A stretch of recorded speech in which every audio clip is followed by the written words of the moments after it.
संतोष देशमुख प्रकरणात वाल्मिक कराड आणि त्याच्या गँग विरोधात पोलिसांनी आरोपपत्र दाखल केलंय. त्यानंतर दुसऱ्याच दिवशी एक धक्कादायक प्रकार समोर आला आहे. बीड जिल्ह्यातील 107 पोलीस अधिकाऱ्यांनी बदलीसाठी विनंती अर्ज केले आहेत. यामुळे खळबळ उडाली आहे. वाल्मिक कराड आणि त्याच्या गँगला अनेक पोलिसांनी मदत केल्याचा आरोप होत आहे. या पार्श्वभूमीवर एवढ्या मोठ्या प्रमाणात पोलिसांनी बदलीसाठी अर्ज केल्याने सुरेश धस आणि धनंजय देशमुख यांनी संशय व्यक्त केला आहे. कोणत्या पोलीस अधिकाऱ्यांनी मागणी केली? जे आकाशचे लाभार्थी असतील त्यांनी बदलीची मागणी केली असेल, बाकीचे नाही मागणी करायची. आणि ते आकाशचे लाभार्थी गेलेच पाहिजेत आमच्या जिल्ह्यात.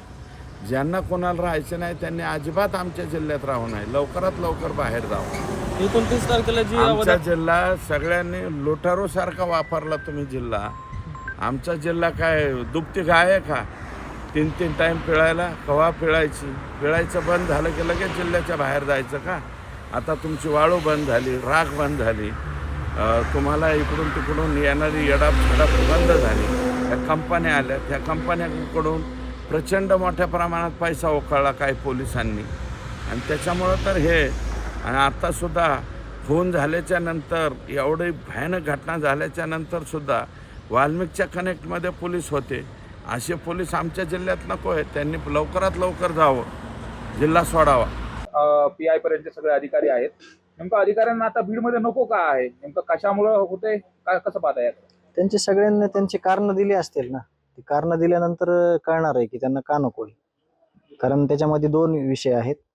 एक तर पहिलं जे इथलं काय चालू आहे, सगळी जे घटनाक्रम आहेत घडलेले, एक तर ते कारण असेल, किंवा अजितदादांनी सांगितले की आता इथं सगळ्यांनी कशा प्रकारे काम करायचे. या दोन्हीपैकी एक कारण असेल कुठलं तरी. आणि ते त्याच्याशी आम्हाला जास्त काही बोलणं म्हणजे संयुक्तिक वाटत नाही. आम्ही न्यायाच्या भूमिकेत आहोत, न्याय मागतो. तुम्ही प्रश्न विचारला म्हणून मी उत्तर दिलं, त्याचं दिलं. परंतु त्यांची कारण समोर जोपर्यंत येत नाही तोपर्यंत कळणार नाही त्यांना इथं कशासाठी नको आहे. मात्र यामध्ये सुरुवातीपासून पोलिसांवरती रोष व्यक्त केला तुम्ही. आता ज्या पद्धतीने संतोष अण्णांच्या हत्येच्या प्रकरणामध्ये पोलिसांची भूमिका होती, त्यामुळे अनेक जण आरोपाच्या कटकड्यामध्ये आले होते. असंच काही कारण असू शकतं का? नेमकं जर ह्यांना कर नसेल तर डर कशाचा विषय? हा, तेच आहे. ते तुम्ही म्हणतात ते एकदम बरोबर आहे. ज्याला कर नाही त्याला डरची गरज नाही. आणि जे कर्तव्यदक्ष लोक आहेत, जे कर्तव्यदक्ष, तुम्ही मला किती वेळेस तरी प्रश्न विचारलेला आहे. CIDचे अधिकारी, SITचे अधिकारी, नवीन SP साहेब, किंवा जे काही जे प्रशासनातले लोक आहेत, जे पोलीस यंत्रणेतले लोक आहेत, मी वेळोवेळी सांगितले तुम्हाला की हे योग्य रीतीने काम करत आहेत, चांगल्या पद्धतीने काम करीत आहे आणि आमचा ह्यांच्यावर विश्वास आहे. तर ह्यांना का नको आहे ह्याची कारणं समोर आल्याशिवाय आपल्याला व्यक्त होणं हे चुकीचं होतंय. कारण त्यांची कारणं काय आहेत हेच आपल्याला माहित नाही, तर आपण त्यांच्यावर काय बोललं पाहिजे. आता मुख्यमंत्री आणि गृहमंत्री असलेले देवेंद्र फडणवीस या पोलिसांच्या बदल्यांबाबत काय निर्णय घेतात ते पाहणं महत्त्वाचं ठरणार आहे.